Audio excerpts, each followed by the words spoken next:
Guys, looking at the time, it's almost 7:05, so I don't know where everyone is tonight, but I think looking at the time, and I know George has got to shoot off a bit early tonight, so we'll crack on with things. So first of all, welcome to everyone to this week's meeting of Plympton Rotary. Welcome to all our guests.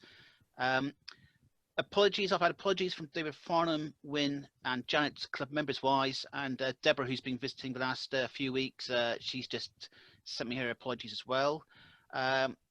It's great to welcome Karine from, I can never pronounce it, Zahab Bika Rotary Club in Lebanon. It's Zahle Beka. Zahab Bika. Zahle Beka, yeah, from Lebanon. Lebanon, yep. Yeah. Dominica from Montego Bay. Hello. Joanna from the Group Study Exchange team from Romania a few years back. It's great to see you with us again. Okay. And, hello. And Russell from Calgary Centennial in Canada. Great to see you with us. And I see it. Terry's just joining us, so hopefully Terry can hear us okay tonight and hopefully speak. So we'll crack on with things. Club events and news. Got a few to just go through here. The beach clean on the 19th of September. We are limiting it to 25 participants. It's getting close to the stage where I'm going to have to have a waiting list, and I can see a bunny rabbit being shown behind me there.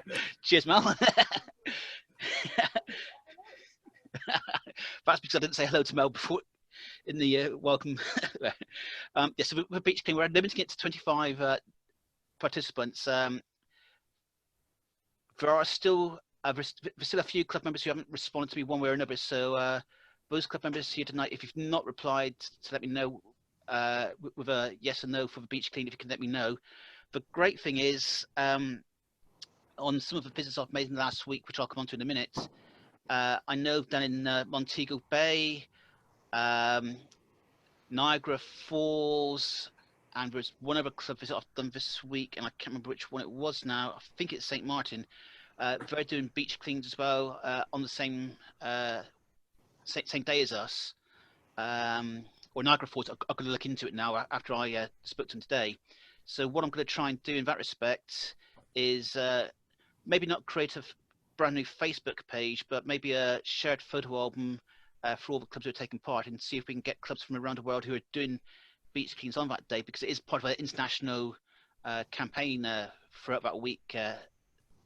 And on that date, it'd be good to show the joint efforts of all the clubs around the world who are doing that, because it does tie in with the new 7th Avenue of Service for Rotary. So that could be quite a good thing there. But as I say, club members, if you can let me know if you can help or not, that'd be fantastic. Peter, with the bike project, is there anything to report on that at all? No, nothing at the moment. The one thing we should report on briefly, maybe, Darren, is the Clubs Together meeting.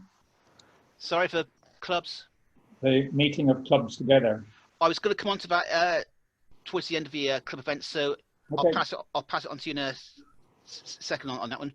But whilst you're there, Peter, the planned social event that was going to be this weekend, I know we've had to cancel it from outside Sarah's house at Borough Hill. I know you did talk about possibly having something at your place. I've been looking at it. I've been looking at the weather, and whereas 6 weeks ago it looked like a great idea, I think for more than one reason, the short notice and everything, I'm sorry, I'm not going to go ahead with it this weekend. Sarah and I will talk about it. No problem. Well, we can go back to Plan A with the planned picnic on Borough Hill in a few weeks' time, once Sarah's gone through the isolation period there. So we can look into that. And again, another social for club members is the Civil War walk/talk around Fort Stamford.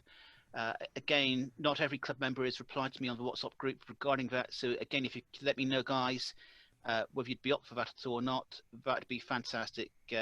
I'll probably be looking at that one probably October time, I would imagine, for that one. The online bucket collection comes to an end on Monday. So again, if club members could please give out one final push to try and get some more money for that, that'd be great. And also, just a reminder to the club members, I sent a message out to you all a few days ago. Martin Parnell, our friend from the Cochrane Rotary Club in Canada, he's been in touch. A friend of his who's done one of his ultra marathon events with a while ago is currently stand-up paddleboarding around the UK for charity. He is on the south coast of Devon now.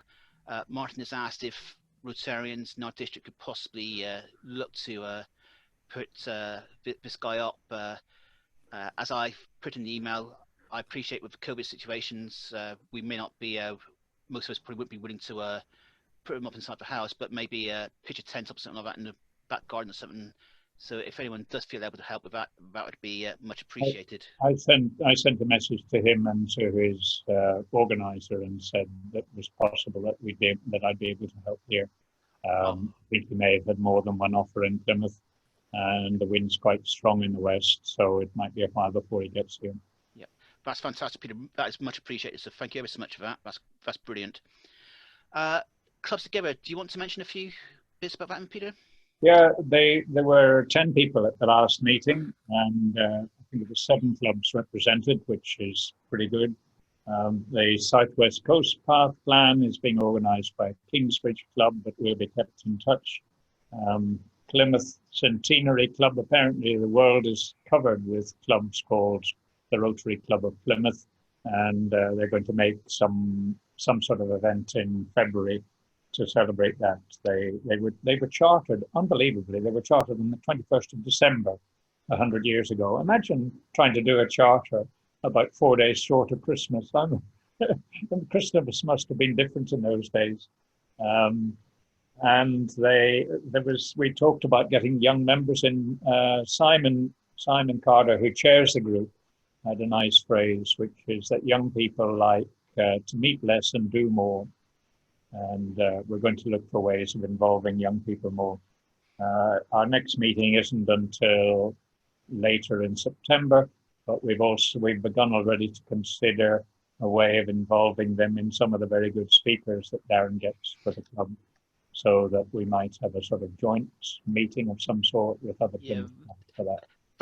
That was mentioned actually, Peter, last week. Because I know you weren't here last week. I did mention that actually, thinking about it, because we're going to be looking at possibly sometime in October for some sort of joint meeting. No business on the agenda, literally just a straight speaker evening. So we've got 1 or 2 people in mind for that. So I'm just waiting for 1 or 2 more of the local clubs to get back to me with dates for meeting online at the moment, and once we can work out some convenient dates, we'll get something sorted out for that. Anything else there, Peter, at all? Well, the only other thing we've got to do is to celebrate Africa and polio. Yep. That to be part of an organization with the help of the Bill and Melinda Gates Foundation that has managed to be able to say Africa is now polio free. Africa before Asia. I think it's fantastic. No, that is absolutely fantastic news, isn't it? So, just 2 countries now polio endemic. So I know we've been saying it for a few years, but we really are this close to ending polio now. So, yep. Okay. Any other club news or events that any of the members wish to raise? Seeing none, before I move on to the next item, just want to welcome Kelly from the South East Nassau Rotary Club down in the Bahamas there. So great to see you with us again. Thank you. Okay, so next item is just club visits. Has any club member made any visits this week before I run through the list of mine? Let's hear yours, Darren. Okay, in no particular order. Clinton, Iowa, St. Martin Sunset, Montego Bay, Southeast Nassau, Niagara Falls Sunrise, and this morning I got up early, as some of you will know, to attend the District 3130 in India e-rider session. I did send a link out to club members on our WhatsApp group. I will perhaps try and put another link up on our Facebook page if anyone else is interested. I wasn't there for the very start of it because it started at 4:30 in the morning UK time, but I joined it just gone 6 o'clock. But certainly the final speaker they had, he's a wellness guru. He classes himself. He was absolutely brilliant. I'm going to look. I've not mentioned this to Peter yet as our speaker finder, but I will look to see if he'd be willing to visit our club online sometime to give us a talk, because he was absolutely fantastic. But I'll try and put the link up to the session later on. His talk was about 3 hours 43 minutes into the session, but it's well worth it. And although it's not a visit I've made yet, 2:30 tomorrow morning, so it's still this evening, I'll be visiting the Zaragoza Rotary Club of El Paso to give my mental health awareness talk. Can you pass on my apology for that, Dan, please? I think that's shocking, Peter. I reckon you should be there. Support your president. I'll be there. I'm planning to be there. Cheers, Dominica. I'm guessing there's no other club visits from our club members, so just to let everyone know, I'll see if I can just put up here a second. I was working it out. If I can just find the right page here a second. Where is it? So far in this Rotary year, since the 1st of July, either visiting our club or visits we've made, we have had representatives from 18 different countries. That's just for Rotary clubs, not nationalities of the individuals, and 46 other Rotary clubs have been represented, either coming to us or our members going to them. So I think Dominica can still beat us for that. I know we were having a little joke about that the other night before the St Martin Club meeting started, as to who's actually made the most visits. But I think Dominica's well beaten me there, I think, to be honest. Yeah, I've visited at least 45 clubs since April, and I've been to 3 or 4 district events as well, maybe more. But I know it's 45. I have them all written down. Yeah, I've been doing it. I went to one in the late year. I've been to several in America, India, different places. The time difference is a challenge when I'm dealing with Australia and India and those places. I've been to 3 in Australia though, and quite a few in India. Yeah. Okay, and I see that Yamima's joined us from Montego Bay. It's great to see you there, Yamina. Great to have you with us. Just in time for our speaker this evening. So, Peter, can I pass the floor over to you, so to speak, so you can introduce our speaker? Darren has asked me to introduce the speaker, and then to interview the speaker, and then to do the vote of thanks. So already I'm going to have to try very hard not to talk more than Sarah did. But Sarah-Jane and I have only met digitally on Zoom or phone calls or emails, and I'm really pleased that she's here. Plympton, we do Christmas tree rounds, Sarah-Jane, and I always think that Plympton St Maurice and the area around your school is the most interesting place to go. Every now and then the primary school seems to get together on the streets to meet us, and there's clearly quite a good atmosphere in the primary school, if you believe Ofsted reports, and I do have a problem with Ofsted. But she just had an Ofsted this year. Imagine having an Ofsted and a virus in the same year. But it is brilliant. The school is really well led, and we're very lucky to have you here, Sarah-Jane. I'm hoping, well, I'll do this in the vote of thanks. Tell us something about yourself. Are you from Plymouth? How did you end up as a head in Plympton St Maurice? Oh, first of all, please unmute. Unmute.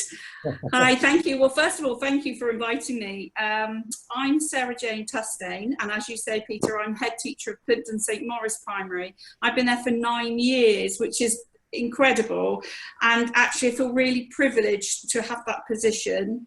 I'm actually from Somerset. I'm from a small town called Crewkerne. I don't know if any of you know it, but I grew up in Crewkerne. My parents are from Plymouth and live in Plympton. And when my father was 27, he was fed up of working in the dockyard, and he joined the police force. And in those years, many years ago, he was too old to join Avon and Somerset Police, so he too old to join Devon and Cornwall, so he joined Avon and Somerset. So I grew up in Somerset. When I was 18, I went to college in Crewe, where all the trains start and leave from. And then I got my first teaching position actually in Barnstaple in North Devon. And I was there for 4 years.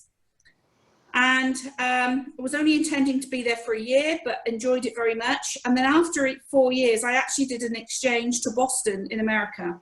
So I taught in an elementary school just outside of Boston for a year, came back, and within 3 months, got a job in Plymouth. So my first teaching post in Plymouth was a primary school called Austin Farm. I don't know if any of you know it. I was there for 3 years, and then I became deputy head at Weston Mill. So I was deputy head at the age of 29, very fortunate and loved my time there. But I became a victim of my own success, really. So from Weston Mill, I then was an acting head at Whitley for a year.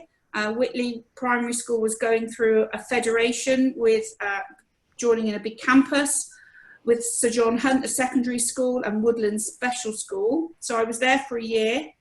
I then became acting head at South Trelawney School, if any of you know that. Wow. I know, and that was the best year ever, really. But I was acting head there before that school merged with North Prospect School to become Mayflower.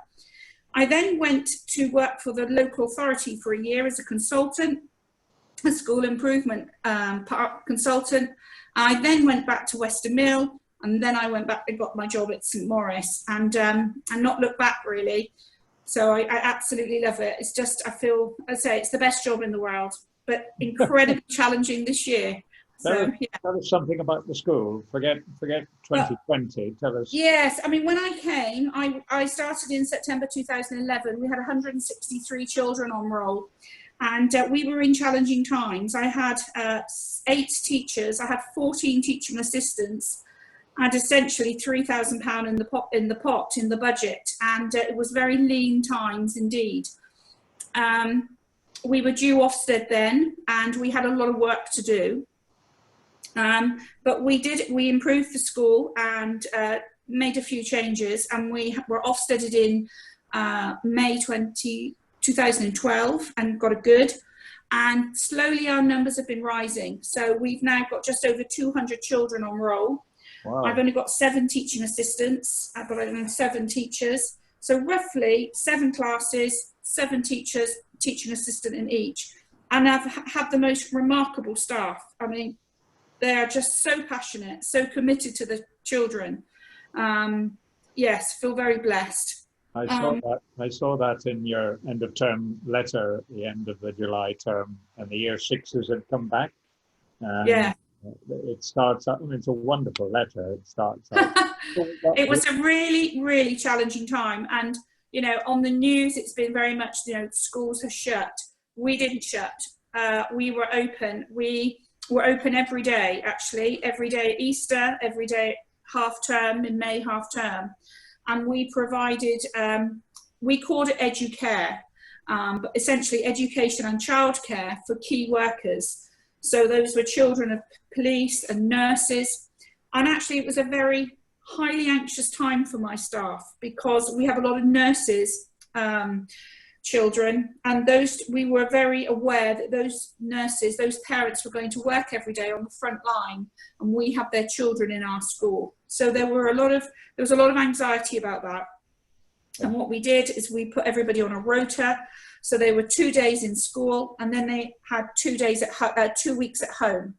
We had to build those 2 weeks in, because if they developed symptoms, they would be off for those 2 weeks. So we organised the rota so that every day there was a senior member of staff in school and somebody who was also trained for safeguarding. So we had various things to organise. And of course it was difficult, because we had children turning up. Some of them were 4, some of them were 11 in the same room doing the same learning, and we had to accommodate those needs. And those children were quite anxious as well, knowing that mum was going to work or dad was a doctor going to work. So yeah, challenging times. And it hasn't finished yet. I don't think you finished yet. So So were there cases in families that you had contact with? Were there cases of the virus? Were there Yes, people we've isolated?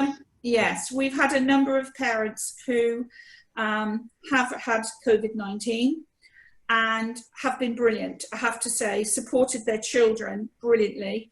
I know one family where mum went to bed all day and just said to the children, go and play in the garden, and they, you know, made sandwiches for mum or whatever, and you know, and they did their best.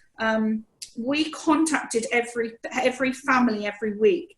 So we had two main challenges really. One overwhelmingly was the mental health and happiness of our children, the welfare of those children and their families, but also to keep that home learning going. And what we did is we emailed every Monday families work the learning for the children, and then we asked for families to email back to us individually to say, yes, I'm okay, you know, I'm all right. And inevitably we got families that we didn't hear from, and we would ring them and text them. We'd start off by texting, then we'd ring them, and by Friday we got a bit anxious, and there were many phone calls made on a Saturday morning. I remember one Saturday I was sat here with my husband saying, you know, I'm really concerned about one family, and I just rang them, and actually the family were fine, but some families were busy. In fact, that parent was a care worker, that she'd been working in a care home, and yeah. And it was interesting because I felt almost a bit intrusive that the head teacher was having to ring parents, but actually they were the best phone calls I made, because those parents were so unbelievably grateful that someone had just rang and cared, really, you know, took the time. So that was, yeah, it's been challenging, to say the least. Teaching at a distance when they're primary school age, and there's going to be problems in the house with who's going to get to use the tablet, or where's their laptop. It must be very difficult for those children at that age.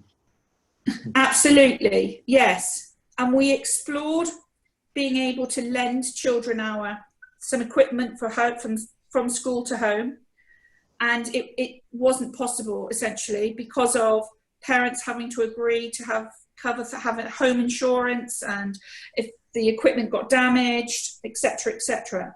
So what we did is we forwarded all their home learning, but it was a balance of things online and also a balance of things paper that they could print out. Of course, that was the challenge, that not every family, most families actually have some electronic device, even if it was a phone, they can get emails or a PowerPoint or the internet. It was recording the work. We gave every child a book and a pencil when we first locked down. And what we did within a couple of weeks is we asked parents if there was anything they needed. If they needed anything, we would photocopy the home learning, and then they came to school to collect it. And that was really two or three reasons for that. One was it was part of their daily exercise. So for a first couple of weeks when we were initially locked down, teachers were delivering it by hand in their cars, knocking on doors and saying, you know, here's their learning. And that was delivering the home learning to children, but it was also an opportunity to monitor the welfare of our children. After a few weeks, as our numbers of children increased coming into school, we asked parents to come to school to collect the work. But again, that was also a way for us to see, was everything okay? And just to touch base. And as a result of those meetings, we were able to give reading books. We organised food parcels. Yeah, and I think people that particularly struggled were those parents who didn't have gardens, and our single parents, our parents who were on their own. I think they struggled, and that's when they really appreciated coming to school, just talking to another adult. And we were very honest with them, and when they said they were struggling, you know, we were able to share how we were struggling too. You know, it's been difficult for all of us. It's coming now to the question that I know will be on a lot of people's minds, because the Prime Minister says that teachers have a moral duty to open their schools, as if it was as simple as that. what on earth is going to happen next week when the school is open? And you know, how will you bring all the children out? You tell us. Yes, well, the biggest challenge in terms of is everything we do has been governed by Department for Education guidelines. And up to the 30th of July or the end of term, those were happening daily. So we would wait till 4 o'clock to get new guidelines. The difficulty was the guidelines were 40, 50 pages long, and every day they would update them, but they wouldn't highlight what they'd updated. It would have been so much easier if they'd highlighted in red or bold. So you were having to read the whole thing. They've now put that on hold for the last 4 weeks, and now they've started again. So this week we've started daily updates.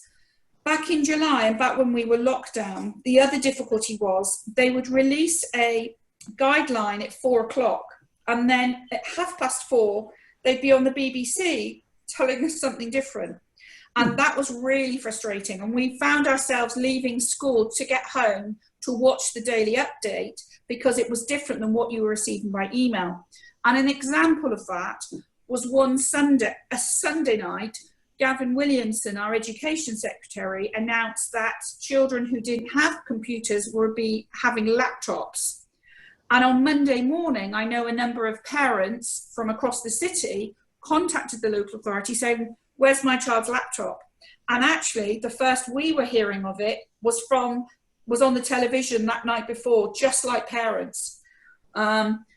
Arrangements for next week have changed daily, and already they've changed. But essentially, we are expecting every child to be back, fingers crossed. But they will be kept in bubbles, so they will be kept in their year groups. We're not doing staggered starts, but we are using every exit and entrance available. We've introduced a one-way system where children can be dropped off. We've had sinks installed outside in our playground so children can wash their hands. Children are washing their hands when they come to school, before break time, after break time, before lunch, after lunch, at the end of the day, because even playing on school equipment outside, climbing frames, slides, they can get, they can pick it up. But they will essentially be in these bubbles, so they won't mix. They will all have separate play times, separate lunch times. Our playground, we've bought plastic barriers to cordon off our playground. So it will be a challenge. We've got no assemblies, no singing. Our classrooms, children will all be sat in rows. So they'll all be sat in rows, all facing the front. And the guidelines are, whilst children can sit in rows, teachers still have to maintain 2 metre distance, which of course affects marking books, hearing children read. So that is the challenge. But we are expecting them all back. Lunches are all going to be at their desks, and that includes a hot meal as well. So if you order a roast dinner next Thursday, I'm not sure how it's going to get to them, but it will be in some kind of packaging and they'll eat it at their desk. Wow. Yeah. It's amazing. So just let me ask a question there. So that the teachers are expected to keep, the children don't have to keep distant from each other, but the teachers have to keep distant from the children. Yes. Research has shown, and statistics are what you are, but the transmission rate between child to child is very, very low. Okay. I understand less than 10 children have died in the whole of the pandemic. Yeah. So transmission rate from child to child is very low. What I think the government are afraid of now is, whilst we can control what the children do in school, we can't control what the parents are doing or what the teachers are doing. So when the teachers go home at night, they can still go to the pub or a nightclub or a cinema or a bowling alley. So I can introduce social distancing and this, that and the other as much as I can, but at the end of the day, I can't control to what they go home to. I can't control the teachers' husbands or partners and what they're accessing. So that's really hard. So what we're doing from Thursday is my teachers will be wearing face coverings in any communal area. So when they walk down the corridor, when they go to the toilet, when they go to the staff room for a cup of tea, they will be expected to wear a face covering. So that's the biggest risk at the minute now. Sorry? The teachers could have an 18 or 19-year-old just back from Ithaca. Absolutely, absolutely. So now the tables have turned a little. So whereas my staff were very anxious about catching it off the children, actually that anxiety is whether the children catch it off them, because of course we could have symptoms and not know. So that's the challenge at the moment. And as I say, I can put 2 meter distance tape down my corridor, but you're relying on other people to adhere to it. And of course, at the end of the day, so we keep our children in bubbles, we let the children go on the playground at the end of the day, and the children are playing with each other. So all those children that have kept separate during the day are playing with each other on the playground. And of course, they've got brothers and sisters, so they're going to mix anyway. Okay, let's move away from schools altogether, Sarah-Jane. I'm going to, instead of talking about schools, I've got a golden ticket here, Sarah. It's a return ticket to anywhere in the world, and you can go tomorrow. Where would you go? Oh, I don't know. I'm really fortunate that I've travelled quite a lot, and it's my passion. Where's your favourite place? My favourite place, I have so many. It would be somewhere warm, I think, but I think possibly I would go back to Australia. I spent only 2 weeks in Australia with a friend. We flew into Brisbane and then we went to Sydney. And Sydney Opera House, if anyone gets the opportunity to go and visit, it is amazing. And when we were doing a tour, we had a brief insight into the Sydney Philharmonic Orchestra. We're rehearsing, and it's one of those things where spine tingling, and to go scuba diving the Great Barrier Reef. I mean, that was just amazing. But yes, but again, I spent a year in America as well. I'm married to my husband is a lieutenant commander in the Royal Navy, and so he's travelled a lot of the world as well. So we've got a bit of a competition going on of who's travelled to the most places. But I still think I win. And did you say your parents live in Plympton? Yes, my parents live at the Spinney. That's lovely. That's wonderful. Yes. I think I've been too interested and I've monopolised all the questions, but and I've also been asked to do the vote of thanks. But the vote of thanks is built into your talk. To come up with a word like educare, and then to demonstrate it by describing all of the things you've done. I think the school. Plympton is lucky, and our club is really lucky to have been able to hear about it. I don't think, if I was the parent of a couple of children in Plympton, St Maurice, I would be looking at your school and your leadership of it, and the extent to which you've reached out to families. And it's off the scale wonderful. Ofsted got it right. Bless you. Thank you so much for your talk. You're very welcome. If you can stay, Sarah-Jane, if you can stay, we go into the president calls it a virtual bar, but it's a virtual bar because there's no drink. And the lucky people in the virtual bar will be in your breakout room. Which, Darren, is that right? We're doing a breakout? We're going to do a breakout in a short while, but I'm just going to open up the floor to any questions before we move on to the virtual bar. And I've got one question to kick off. It's not so much really a question for myself, but it's more for something which I can pass on to my niece, because she is just qualified as a primary school teacher and she will be starting next week. I believe it's actually at Mayflower Primary School, or it's certainly one of the ones down in the Kiam area there. What advice would you give to a brand new primary school teacher just starting out on their career? Has she actually started? Has she got a teaching post, or is she just? Yeah, she's qualified from. I just think you have to work hard and do it because you love it. You don't do it for the holidays or the money. Teachers actually get paid for 32.5 hours a week. So I had somebody say to me once, it's okay for you, you earn a lot of money. And I said, well, actually not per hour, I don't. On average, I think most teachers do 50, 60, 70 hours a week. So, and we get paid for 32.5. So she's not in it for the money or the holidays. And if she gets to a point that she doesn't enjoy it, that's the time to quit. And sadly, a lot of teachers do quit very quickly in their career, but I just wish her all the best.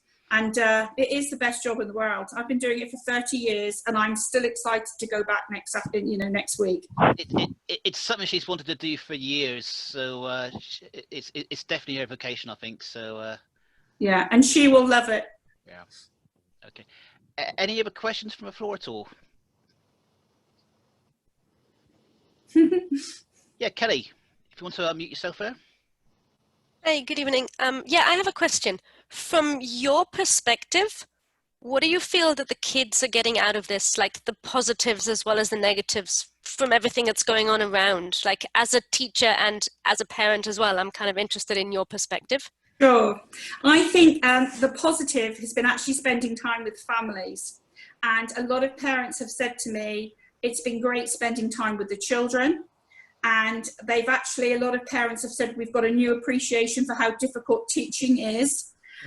We have a lot of parents who before perhaps didn't appreciate what we did. And when we say to parents, if parents have said, oh, it's difficult, we say, well, actually, we have classes of 30. So, and they're at home teaching one child or two children. But I think the positives of actually, the lockdown has enabled parents to work from home and be with their children and spend time. The other thing I think children have taken from the fact that learning isn't just about reading it of a book. We've said to parents, it's about cooking. Cooking is design technology. Spending time exercising is PE. It doesn't always have to be on the primary curriculum. And I have to say, I think children are amazingly resilient. And when we first opened up the school in June and children started to return to school, it was the parents that were anxious rather than the children.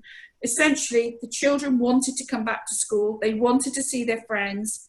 Humans are social beings. And I know a lot of parents are continuing to work from home, but I do believe that we need that balance. I think most people have enjoyed some time working from home, but that also, we are human beings. We're social people. And children are very, very resilient.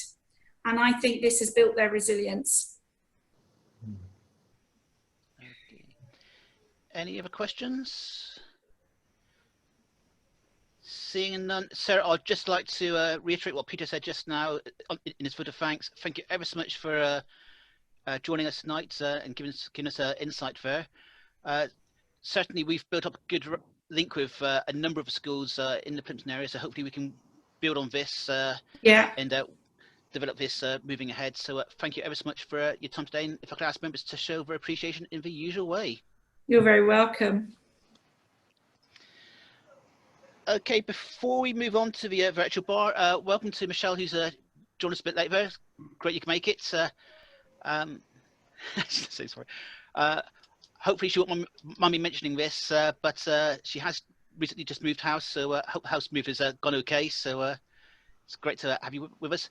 And also it's great to see Henry with us again this week from the Kampala Kawempe Club in Uganda. It's great you could join us. So great to have you all with us, and glad you can make it in time for the speaker there. So as Peter has mentioned, we're going to move on to the virtual bar, as I call it, to the breakout rooms now. So you will all get invites to the breakout rooms in a minute. So if you could accept those, and we'll meet back here in about 10 minutes time. So we'll